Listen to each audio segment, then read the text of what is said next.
നാടൻ നെത്തോലി വറുത്തതാണ്. മുളക് പൊടി, മഞ്ഞൾപ്പൊടി, മല്ലിപ്പൊടി, കുരുമുളക് പൊടി, അരിപ്പൊടി അല്ലെങ്കിൽ കോൺഫ്ലവർ, ഉപ്പ്, 1 ടേബിൾ സ്പൂൺ വെളിച്ചെണ്ണ. ഇത്രയും ചേർത്ത് നന്നായിട്ട് മിക്സ് ചെയ്ത് അരമണിക്കൂർ മാരിനേറ്റ് ചെയ്യാൻ വയ്ക്കാം.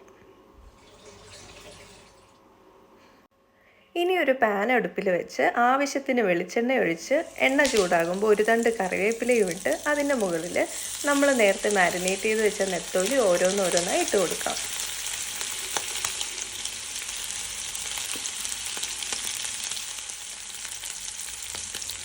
ഒരു വശം നന്നായി മുരിഞ്ഞെന്ന് ഉറപ്പ് വരുമ്പോൾ അടുത്ത വശത്തേക്ക് മറിച്ചിട്ട് കൊടുക്കാം. അപ്പോൾ ഇത്രയേ ഉള്ളൂ. എല്ലാവർക്കും അറിയാവുന്ന റെസിപ്പിയാണ്. നമ്മൾ നേരത്തെ ചേർത്ത അരിപ്പൊടി നെത്തോലി ഫ്രൈക്ക് ഒരു ക്രിസ്പിനെസ് കൂടി കൊടുക്കും. വീഡിയോ ഇഷ്ടമായ സബ്സ്ക്രൈബ് ചെയ്യാൻ മറക്കല്ലേ.